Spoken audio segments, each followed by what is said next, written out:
Welcome to this presentation on the Common Agricultural Policy of Europe.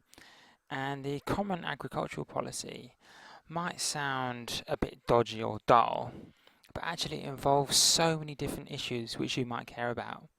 It involves animals, farming, jobs, the European Union, politics, vast amounts of money, $68 billion per year.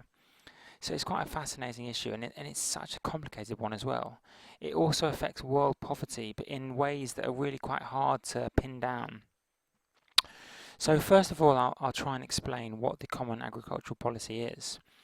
What it is it started in 1962, and it was in the aftermath of World War II. And Europe was scared that they wouldn't have enough food. Um, they wouldn't have enough food security or food sovereignty. So what they did was they kind of pledged to themselves to guarantee food supplies within the European Union, so they wouldn't have to rely on other countries. So they created this policy in common, and it basically reduced the trade barriers between countries like France and Germany, so that they could all feel quite secure that they'd have enough food. Now today, it's evolved slightly, and what some of the factors today are that the European Union actually puts import tariffs and import quotas on goods coming from outside the Europe. What that means, for example, an import tariff is a tax on goods coming from the rest of the world, so that they artificially cost more than they would otherwise have done. An import quota is just a cap on the number of goods that can come in. Both of those policies are designed to make it easier for farmers to sell their goods within Europe. And recently, I think in 2005, it was agreed that CAP evolve in a new way entirely, and that is to gradually phase out subsidies. Because at the moment, Europe pays money to farmers so that they grow goods, so that Europe feels more secure. But actually, they're going to try and phase that out and move it towards subsidies for providing other common goods. For example, biodiversity. And before I get into all the ramifications of CAP, I'll just, point out that it affects so many different areas of life. You might think it's just about farmers or about European Union politics. But actually, it affects the environment.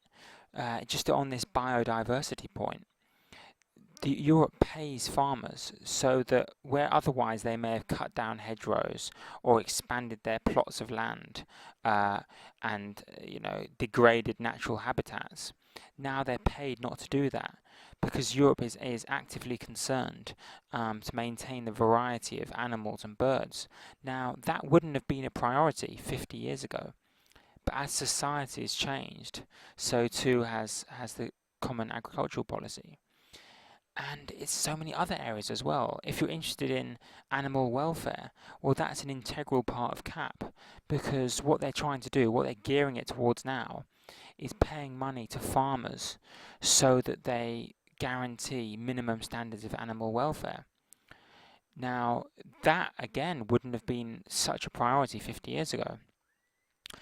One big area of CAP, and I'll just change the background so that you get something different to look at, is its effect on rural or the countryside, rural areas. Now, this is kind of demonstrated in who gets the most money from CAP, because the country that gets the most money is actually France. And France cares so deeply about maintaining those rustic, traditional activities, those markets in the countryside, and that farming way of life, those rolling, lush hillsides. And they care about that so much, ministers proclaim that it's part of the French national identity. So it's more than just cold economic calculations. It's actually about how countries, how nations see themselves. And another demonstration of this is of how important CAP is and how many different areas it affects, is the number of jobs and the number of people involved. Now, it may not be large relative to the whole size of Europe, which is about 500 million people, but back in 2004, there were 6 million farmers affected by CAP. Now, with the EU enlargement, bringing in countries like Romania and Bulgaria, that's another 7 million on top, so 13 million farmers in Europe. And that's spread quite unevenly. For example, 18% of the Polish economy, it comes from agriculture, whereas it's only 2% in countries like the UK and Netherlands. So CAP is also about EU integration and the relations between those countries, and managing that, because obviously the subsidy benefits the UK far less, for example, compared to a country like France, so there's sometimes tensions there. And then finally, another major issue which CAP affects and kind of touches on is the developing world. But it's not straightforward. You might think, well, all those subsidies going to EU farmers and all those taxes on imports means that the poor are going to suffer completely. Now, it's true that it's quite commonly agreed that the net effect of CAP has been to deprive farmers in the developing world, because obviously it's more expensive now for them to sell their goods in Europe, whereas if those tariffs were taken away, maybe they'd be able to sell more goods and boost their economy. But the effect isn't quite so simple, because Europe also subsidizes exports. Now, what that means is Europe pays money so that the farmers' goods cost less when they're sold abroad.